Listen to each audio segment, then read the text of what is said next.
Vous avez remarqué au jardin que nos espaces verts sont gérés différemment ? Certains d'entre vous se sont même étonnés de voir que l'herbe n'était pas coupée partout. C'est une démarche volontaire de l'entreprise Cycle et que Mathieu Courbet va vous expliquer.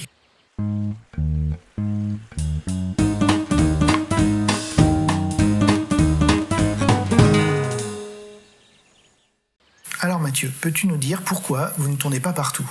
On va induire une sorte de classification entre les zones un peu plus prestigieuses où on va avoir un entretien très horticole, très classique, et puis les zones qui sont un peu plus naturelles, où on va laisser plus de flore spontanée, on va laisser se développer un peu la végétation, on va faire en sorte d'accueillir au maximum de biodiversité.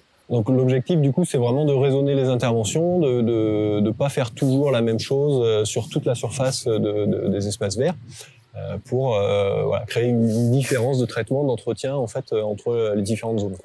Tu peux nous expliquer plus concrètement à quoi ça sert cette démarche de différenciation vis-à-vis des espèces végétales ?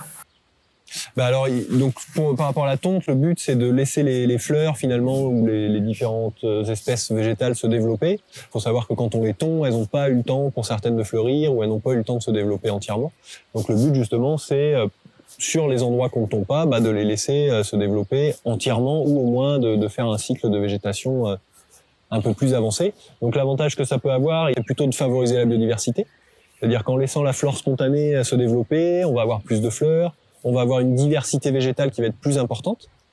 Parce que les zones qui sont tondues, ça favorise un très petit nombre d'espèces végétales, alors les graminées à gazon typiquement, et certaines, les plantains, les choses comme ça, qui vont très bien se développer aussi, qui vont supporter la tonte.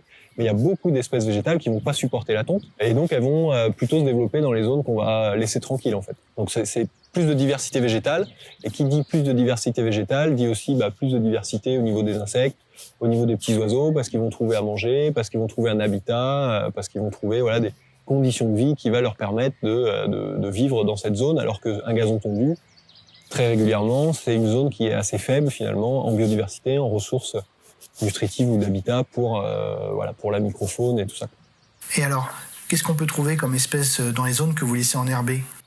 Alors ici, ce qu'on trouve le plus pour l'instant, c'est des pâquerettes. L'intérêt esthétique de la pâquerette, c'est quand même surtout la fleur.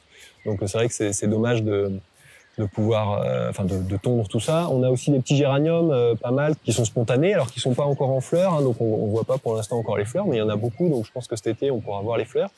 Après, un petit peu plus loin, il y a différents bulbes, il y a des hémérocales, j'ai vu des iris, il y a des dahlias aussi qui vont pouvoir venir.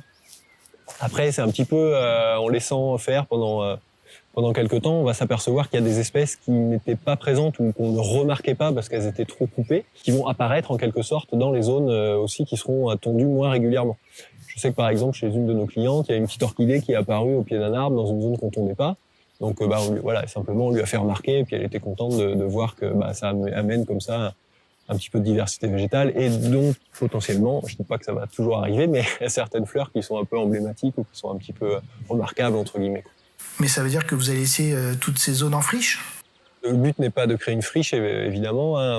Donc toutes ces zones-là, on va les faucher une fois ou deux dans l'année pour limiter quand même qu'il y ait une installation de ronces ou de végétation arbustive ou des choses comme ça qui fermeraient un petit peu le paysage et qui prendraient le dessus. Le but, c'est de laisser ces espaces ouverts et c'est même justement de créer des points d'intérêt par des floraisons qui n'avaient pas lieu quand c'était tondu en permanence.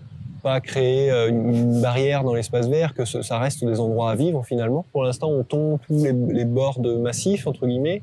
On va tondre intégralement les devantures de bâtiments, qui sont les zones les plus fréquentées finalement par les gens.